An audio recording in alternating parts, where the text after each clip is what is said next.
दोस्तों जय मसीह। मैं इस वक्त कोलकाता हावड़ा में हूँ और मैं अपने पापा से भेंट करने के लिए आया हूँ यहाँ पे, क्योंकि वो कमांड हॉस्पिटल में एडमिट है। इसी दौरान मेरे मन में एक थॉट आया हॉस्पिटल को बात को लेकर कि मेरे पास आज एक मैसेज के लिए मुझे पवित्र आत्मा ने प्रकाशन दिया है। सो मैं छोटा सा एक वचन के साथ बात करूंगा। तो मैं सबसे पहले उन लोगों से ये बात कहना चाहूंगा कि जो लोग बड़े बड़ी महासभाएं करते हैं, चंगाई सभा करते हैं और विश्वासी को इनवाइट करते, रजिस्ट्रेशन करवाते हैं सिर्फ, और विश्वासी को गिराते हैं, धर पटक सब चलता है। लेकिन क्या आपको पता है कि जो चंगाई और सामर्थ का दान कभी भी विश्वासियों के लिए नहीं था? जी हाँ, मैं फिर से रिपीट कर रहा हूँ कि आप जानते हैं कि चंगाई और सामर्थ का दान कभी भी विश्वासियों के लिए नहीं था, कलीसिया के लिए था ही नहीं।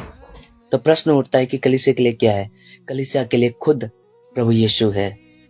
पहला कुरिन्थियों 3:16 में क्या लिखा है? क्या तुम नहीं जानते कि तुम्हारी देह पवित्र आत्मा का मंदिर है और परमेश्वर का आत्मा तुम्हारे अंदर वास करता है? जब परमेश्वर हमारे साथ है और पवित्र आत्मा का मंदिर है तो हमको चंगाई का जरूरत नहीं है, हमारे लिए दुआ और प्रार्थना है, हम प्रभु को जानते हैं। तो प्रश्न उठता है कि चंगाई और सामर्थ दान किसके लिए है?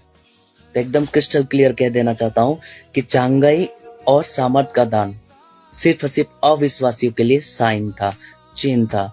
ये कभी विश्वासियों के लिए था ही नहीं। बहुत सारे वचन आपको मैं रख सकता हूं, उसमें से मैं एक वचन आपको बता देता हूं कि सुसमाचार के लिए ही चंगाई और सामर्थ का दान दिया है, ताकि अविश्वासी और कलीसिया के देह में शामिल हो। आइए कुछ वचन को रखेंगे। तो चलिए मैं कुछ वचन से आपको दिखा देना चाहता हूँ। आइए मैं मरकुस 16:20 में देखेंगे कि प्रभु यीशु ने आज्ञा दी, सारी सृष्टि में, सारे जगत में जाकर क्या करो? सुसमाचार प्रचार करो। सुसमाचार जब प्रचार करोगे तो क्या होगा कि लोग विश्वास करेंगे, और जो विश्वास करेंगे उनके लिए एक साइन होगा कि वो प्रभु यीशु के नाम से क्या करेंगे? दुष्ट आत्मा निकालेंगे, नई नई भाषा बोलेंगे। तो ये कब होगा? तो मरकुस 16:15 में लिखा है कि सारे जगत में जाकर सारी सृष्टि के लोगों को क्या करो? सुसमाचार प्रचार करो। जी, उसी का 20 अध्याय देखेंगे, मरकुस 16:20। वहां पे प्रभु ने आज्ञा दिया और देखिए यहाँ पे क्या हुआ। चिन्ह और चमत्कार कब हुए?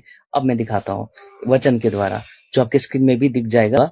तो चलिए देखते हैं मरकुस 16:20। और उन्होंने निकलकर हर जगह प्रचार किया। तो पहले क्या किया? गोस्पल दिया, प्रभु यीशु का प्रचार किया, उसके उद्धार का सुसमाचार दिया, और प्रभु उनके साथ काम करता रहा। कौन सा काम? साइन एंड वंडर्स, चिन्ह और चमत्कार।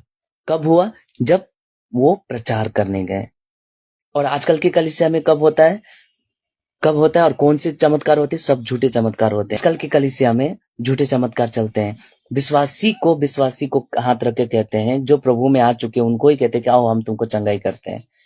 क्या मेरा प्रश्न है कि क्या ये बाइबल में कभी मिलता है कि कभी पौलुस ने अपने चेलों के ऊपर हाथ रखा होगा, या पतरस ने कभी अपने चेले को, या यीशु मसीह ने अपने चेले को कहा कि चल मैं तुम्हें चंगा करता हूँ? जो ऑलरेडी प्रभु यीशु के 12 चेले चुने हुए, उसके बाद 70 चेले चुने हुए, उन्होंने कभी भी एक दूसरे को चंगा नहीं किया, जबकि वो प्रभु का सुसमाचार, स्वर्ग का राज्य का वचन लेकर बाहर गए, राज्य में गए और प्रचार किया, लोगों को चंगा किया। तो क्रिस्टल क्लियर है। तो मैं आपको एक बार फिर से मरकुस 16:20 वचन पढ़ देता हूँ। और उन्होंने निकलकर हर जगह प्रचार किया और प्रभु उनके साथ काम करता रहा, और उन चिन्हों के द्वारा जो साथ होते थे वचन को दृढ़ करता रहा। तो कब? जब प्रचार किया तब चिन्ह और चमत्कार हुआ और प्रभु के दिए हुए वचन को दृढ़ करता रहा। आमीन।